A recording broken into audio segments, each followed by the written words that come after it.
Hey, this is Josh from the Power Hour. We're here. Welcome to Rockville, Daytona International Speedway 2023. Backstage here with Mark and Scott. Alter Bridge, gentlemen. What's happening? Thanks for having us. No problem. Thank you. I hope you don't mind the heat. We turned it up for you. We're locals. I mean, you're we're locals, Orlando boys, so this is a typical spring for us. This is nothing for you. Yeah, I mean, it'll suck today on stage, but it'll still be fun. So is it, being that you're Orlando boys, is there a little extra special, meaning to playing a festival here in your own state and being a home field advantage of sorts? We have our buddies coming from town, so it's good they get to see us do our thing in front of such a large audience. So it'll be good. Very cool. Very cool. Is this your first time playing Rockville? The first time we playing it here at the Speedway. We did it a couple times back when it was in Jacksonville. Okay, very cool. And I think we were scheduled to do it in 2020, and of course everybody knows what happened in 2020. So we're here to make our debut in 2023 instead. That's great. Now, of course, you and I got to hang with you last year. Yeah. I think we saw the one performance that wasn't rained out. Which yes, it was Welcome to Rainville that year. Yes. I came with my daughter and one of her friends and a couple other buddies, and weather happens, and we were fortunate enough to know some of you guys who were most hospitable in letting us get out of the rain and hang, I think, actually in this room while we. Oh yeah, that's right. We got some serious gear that we could change out of our wet clothes into. So, looking forward to actually performing this year and not just watching. One of the many perks of the Power Hour is access to indoors and air conditioning. Yes. And we'll take it every time. You guys just announced a tour, and I know it's not just any tour, because I feel like you're going out with family, which is Mammoth, WVH, and Seven Dust. I first met Wolfie a lifetime ago. You were playing a show with your band at the Highline Ballroom in New York.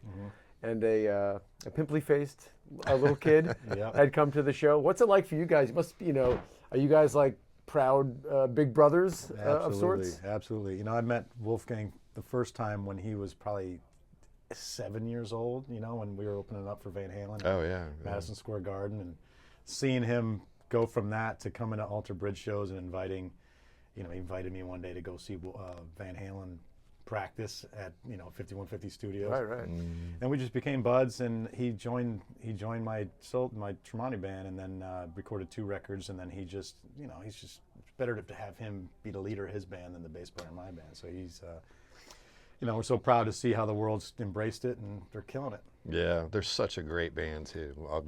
Not only Wolfie, but everybody that's playing with them. They're just world-class musicians, and they give us a lot to have to live up to every night following those guys. And then obviously with Seven Dust, who we've known for 26 years now, I think. They always bring it. Just one of the best bands out there as well. So we have to be on top of our game, but it's nice that they're also friends and family and not, competitors. So to speak. I can imagine you always hear the stories of these tours that are like, oh, we're on tour with this band and we don't get along, we can't do this. And the minute I saw that get announced, I'm like, that looks like a lot of fun, and those guys are going to have a good time together. Of course, not the first time you guys have all played together, right? So, right, yeah. That's a treat for you guys, and of course the fans as well. Mark, we were talking off camera. Obviously, you also, in addition to Alter Bridge, put out an incredible record last year, in which you do a bunch of Sinatra classics. I'm a long-standing Sinatra file, and when did Sinatra first come into your life? Because obviously, I'm sure most people assume you grew up listening to Pantera and Van Halen and other things. So when you're 5 years old, Christmas time, Sinatra music came on. It was just you hear his voice, and it always just made me happy. It's my happy place, So it was outside of the Christmas songs. It was just seeing it in commercials and movies, and then when I got older, I started singing along. I was like, you know what, I want to try this out, and I had no idea what I was going to do with it. And then years later, my daughter was diagnosed with Down syndrome before she was born. I'm like, you know what, Sinatra was a very charitable guy. He raised I think over $1 billion for charity. So I'm like, you know what, I'm going to do a record. I'm going to do it for charity. And I told my manager, I'm like, listen, I want to find some local musicians and record this record. He's like, no. My guitar teacher growing up was Frank Sinatra's touring guitar player, and he introduced us to all his original guys. So we, I say original, not original. Original guys were back in the 30s and 40s, but 140 the guys that he still, the guys that he toured with right before he passed. Do you have, and now I know obviously, you know, Sinatra covered the great American Songbook, but of all those songs, is there one that is like for you the definitive song you like singing? I love Nancy with the Laughing Face. It's always been one of my favorite tunes. The song Is You was probably the song that I heard that I was like, you know what, I want to sing like Frank Sinatra. But you know, go on and on and on. I like the early days of Sinatra. You know, a lot of people when they think of him, they think of My Way and they think of New York, New York. But I think the early days, the Columbia Records years were some of my favorites. Nancy with the Laughing Face, was that written for him for his daughter? Was that it was right? Because he written- doesn't write songs per se, right? But it's very specifically about his daughter, right? It was written about Bess. It used to be called Bessie with the Laughing Face, and there was a Phil Rivers, I believe is his last name. He was a comedian. And Phil Silvers. Phil Silvers. He partnered up with, one of Frank's top guys, and they wrote this song, and they came to Nancy's birthday party, and they said, let's change the lyric. They sang it. Frank teared up, and he thought it was written for his daughter, and then the guys never, I don't think they ever corrected him, and he sang it, and it became one of his popular earlier songs. I love that. That's such a great song. Very cool. Yeah.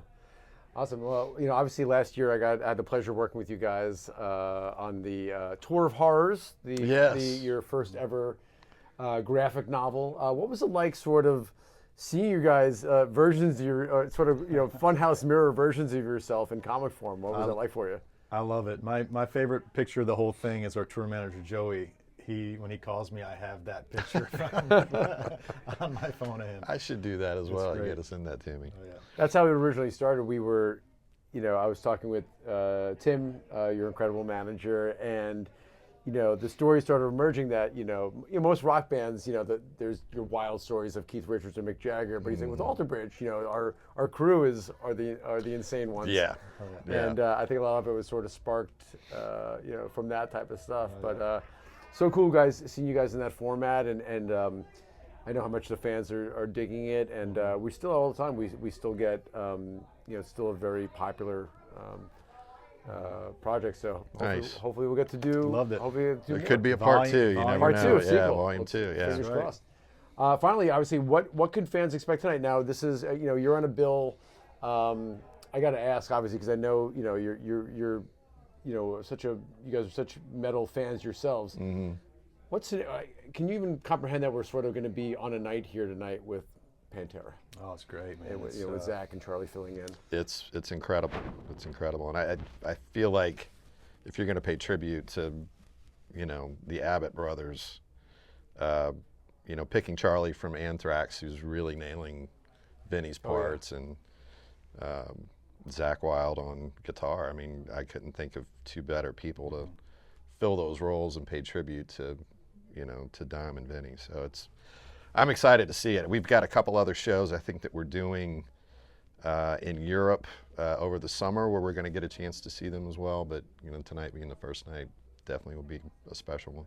Absolutely. I remember, probably thought it would never actually come true, right? So yeah, here we are. So incredible. Well, guys, thank you so much for being here. We can't wait. I'm sure we'll see you guys performing, and of course, we'll see you guys out in the audience as well. Definitely enjoying the concert, guys. Alter Bridge, Daytona, welcome to Rockville, 2023 Power Hour, Access TV. Thank you guys for watching.